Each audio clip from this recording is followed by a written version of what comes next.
क्या आपको वो दिन याद है जब पहली बार टीवी पर एक सिंपल सी सोसाइटी ने पूरे इंडिया को हंसाया था? जी हाँ, बात हो रही है तारक मेहता का उल्टा चश्मा के पहले एपिसोड की। लेकिन क्या आपको मालूम है कि ये शो शुरू में वैसा बिल्कुल नहीं था जैसा कि आज हम देखते हैं।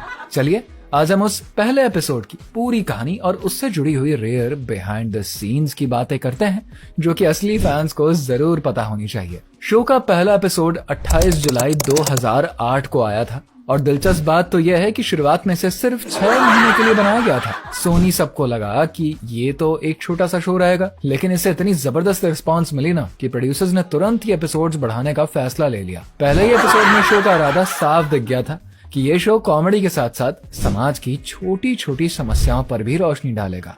गोकुलधाम सोसाइटी का सेट असल में फिल्म सिटी में बनाया गया था, लेकिन क्या आप ये जानते हैं कि शुरुआत में इस सोसाइटी को मॉडर्न डिजाइन की जगह एक पुराने स्टाइल के मोहल्ले जैसा दिखाना था, पर बाद में प्रोडक्शन टीम ने अपना इरादा बदलते हुए लोकेशन को कलरफुल और यूनिक बनाकर आइकॉनिक कर दिया। पहले एपिसोड में दया भाभी की एंट्री गरबा के साथ नहीं बल्कि घर के काम करते हुए हुई थी। उस समय मेकर्स को यह समझ नहीं आया था कि दया का गरबा ही उनकी पहचान बन जाएगा। दिलचस्प बात यह है कि दिशा बकानी शुरुआत में सिर्फ 1 साल का कॉन्ट्रैक्ट साइन करके आई थी क्योंकि वो फिल्मों में काम कर रही थी, लेकिन दया के रोल ने उन्हें अमर बना दिया। इसी तरीके से जेठालाल का रोल शुरू में परेश रावल को ऑफर किया गया था, लेकिन उन्होंने बिजी होने की वजह से इसको मना किया। फिर दिलीप जोशी को ये रोल मिला और उन्होंने इसको इतिहास में यादगार बना दिया। और सबसे चौंकाने वाली बात है, इसका पहले एपिसोड में टप्पू सेना पूरी तरीके से अलग था। कुछ बच्चों को बाद में रिप्लेस किया गया क्योंकि शूटिंग के टाइम उनकी स्कूलिंग मैनेज नहीं हो पा रही थी। पहला एपिसोड असल में तारक मेहता और जेठालाल की दोस्ती पर बेस्ड था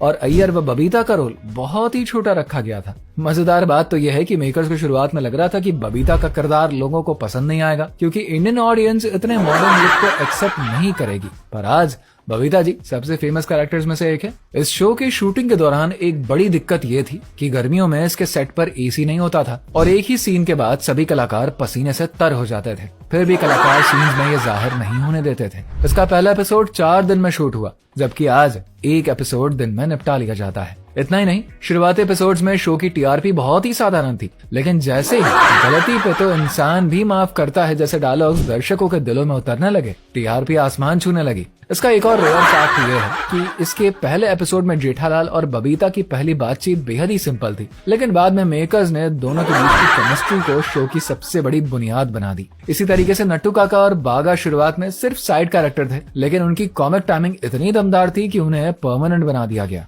असली शौक तो यह है कि मेकर्स ने कभी नहीं सोचा था कि यह शो 3,500 से भी ज्यादा एपिसोड्स तक पहुंच जाएगा और इंडिया का सबसे लंबा चलने वाला सिटकॉम बन जाएगा। अगर आपको TMKOC का ये रेयर फैक्ट पसंद आए हैं ना, तो वीडियो को लाइक एंड शेयर करके हमारे पेज को फॉलो करें।